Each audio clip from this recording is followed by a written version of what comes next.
Hi, my dear friends. Punarvas Jaikumar here. So, guys, today I come to you to explain very quickly an interesting case, that is a chartered accountant versus ICAI. So, before you watch this video, please subscribe to my YouTube channel because I'll be uploading some interesting stuff. I've already done it in the past, I'll be doing it in the future as well. So, guys, please watch this video till the end. I'll keep it as short as possible. So our mother body, dear friends, Institute of Chartered Accountants of India. So what do? Of course, they regulate the work of the chartered accountants and they conduct examinations, and also after post qualification they will regulate, and also they organize continuous professional education seminars, etc., for the betterment of the profession, so to speak. So they are the regulator in terms of the entire quality and the output given by a chartered accountant. So as you know, but then of late, due to some irregularities in the way chartered accountants are functioning, as you know, the Companies Act, there is a section called 132, the National Financial Reporting Authority.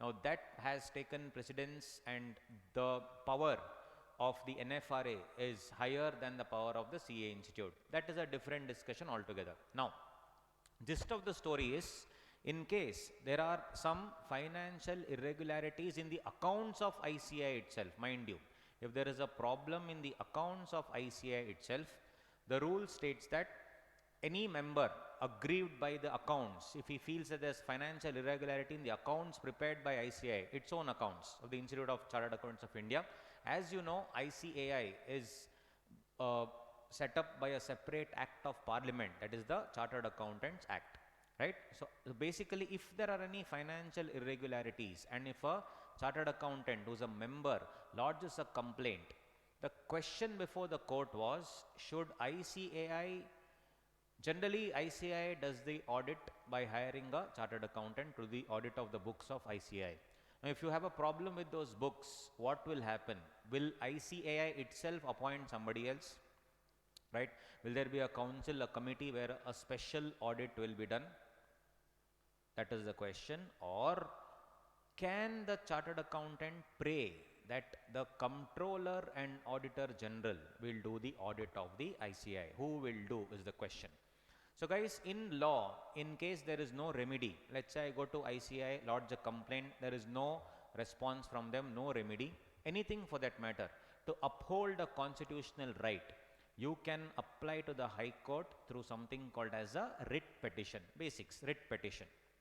So whereby there are many writs that you have studied in BCom, etc., or in law if you are doing law. So of the many writs, there is one writ that is called writ of mandamus. Writ of mandamus. Under the writ of mandamus, if you go to the High Court and say, sir, see, ICI is not listening to me, please direct the special audit to be done, the High Court, based on the merits of the case, can order an inferior authority or a subordinate authority can order to conduct certain thing, to uphold a constitutional right. This is what we are going to discuss today quickly. So this happened on 17/4/2023, of which I got the copy today on online. I got it. So this has happened in the High Court of Madras, my dear friends, and the judge was Mr. Justice Mr. S.M. Subramaniam. So guys, the petitioner is a chartered accountant, Mr. C.A. Venkata Shivakumar from Chennai, and these are all the respondents. So this is the petitioner and these are the respondents. Respondents are the people who are going to respond or defend themselves in the court of law. First is MCA, my dear friends, first is MCA, because Mr. Venkata Shivakumar said that ICI is not responding to me, I would want a special audit to be conducted as per the Companies Act. Special audits are generally done by C&AG. So they said, I want C&AG to come and do the audit of ICI books.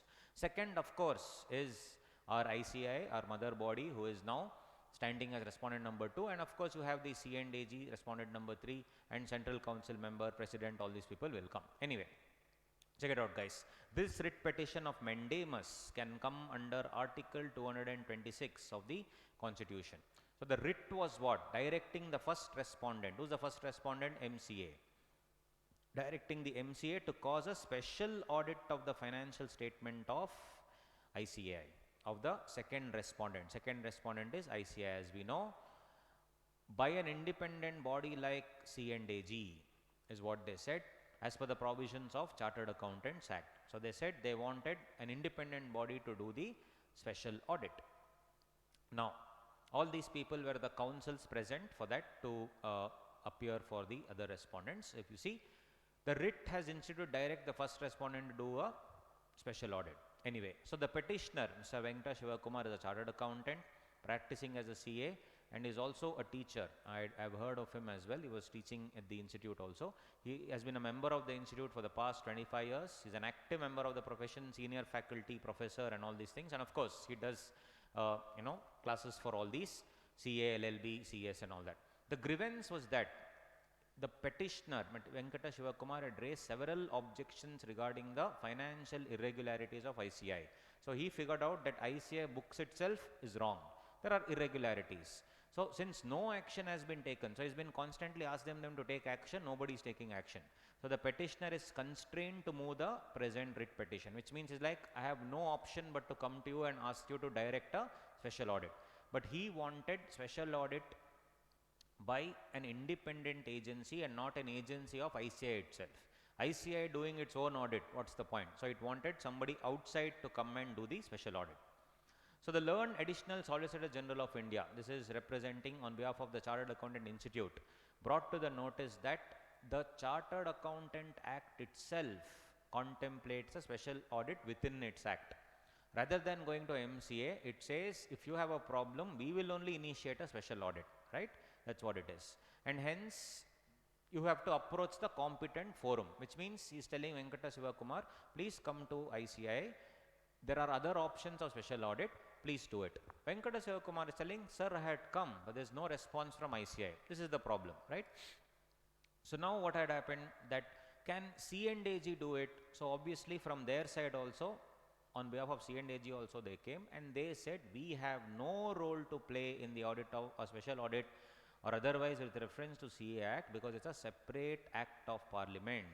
It's an autonomous institute. We will only do for government companies and government controlled companies and other companies, but not a Chartered Accountants Act, which is a separate act of parliament. And these are the sections. One, there will be a standing committee consisting of president, vice president at the institute, and they will be elected from the council. Then it says there is one section called finances of the council. So they will establish a fund under the management of the council, and all these things will go through the fund, the inflow, outflow, whatever it is. The annual accounts of the council shall be prepared in such manner, and it will be audited by the CA Institute itself will appoint a chartered accountant in practice, and it will be annually audited. Second proviso of 18.5 said, in the event, now this is important, in the event that it is brought to the notice of the council that the accounts do not represent a true and fair view, then the council may, discretionary power, right, itself cause a special audit to be conducted. So they can appoint an independent body, independent chartered accountant firm to do a special audit. This proviso contemplates that if any irregularity or falsehood, basically it should be a financial irregularity, then the council may itself cause a special audit. So Venkata Shivakumar said, sir, I have been asking the same thing, no response, since you are not bothered. Because the problem with that is what, guys? The council itself should hire somebody to do a special audit of its books. Generally, it will not be done. That's why Shivakumar is going to the court asking them to appoint a C&AG to do it. But C&AG is telling, boss, legally I am not supposed to do because I am not eligible to do it. This is the problem. So in the present case, the petitioner in person states that no such special audit is contemplated and it was conducted, and basically though I have asked, it was not conducted, and serious objections I have raised but no response. Other ordinary members also have joined, no response. When several members are asking and you still not doing it, and you have not appointed somebody to do it objectively, then that's why I have no choice but to come here. So special audit is only there for falsehood or irregularity or illegality. But in the present case, we don't know whether it is falsehood or illegality, but definitely in my opinion there is irregularity. So to sort of put all the members' tension at ease, please do a special audit, let the truth come out, is what Venkata Shivakumar is telling. And other members also have raised the objection, but absolutely no response from anybody. So now the, what do you say, High Court. Petitioner is at liberty to submit the detailed objections to the Central Council within a period of, so now they are telling, okay boss, you are telling that you have already sent, these fellows have not done anything, it's, you are fighting, so I am going to give you a judgment. Now within 4 weeks from this order, with this 17th April, within 4 weeks from 17th April, correct? Within a period of 4 weeks from the date of receipt of the copy of the order, they have used the word from. 17th April, 17th you should exclude, from 18th April, 4 weeks. You should give a detailed objection again. Please send now. I am going to oversee, is what the High Court is telling. You please do it. In the event of submitting this, the Institute Central Council should look into it strictly, and if they feel there is any irregularity, doubt, falsehood or otherwise, they have to, shall. That may is made into shall by the High Court. Shall conduct a special audit into the allegation and then communicate the result to the petitioner. They have given a timeline, direction within a period of 3 months from the date of submission of objections. So guys, 17th April you leave, from 18th April onwards within how many weeks? 4 weeks. 4 weeks. Venkata Sivakumar and others should give a list of irregularities, and the moment you receive it, 3 months within that, you should give a response, either do a special audit or give a proper response satisfying all these 3 people. With the above said liberty, they are telling, I am giving you this freedom, the present writ petition stands dismissed. But guys, when you give some false or frivolous application, the court will order cost, saying that you are wasting the time of the court. But in this case, it is not wasting the time of the court, hence no order has to cost. Like, no problem, good that you came to us, now we will direct them to do. This is the very, very good example of mandamus. In mandamus, I am telling boss, you please do it. Now it is going to be interesting to see what the institute will reply. Ideally speaking, in my opinion, they should go for a special audit, because many members, if they have complained, then you will understand why they are complaining. Put their minds at ease. When your own mother body, according to you, the mother body is not doing the job properly, and I have requested so many times, multiple times, still you are not bothered. So somebody from top should, put this in your mind that boss, in your own act, there is a special audit which you have to do.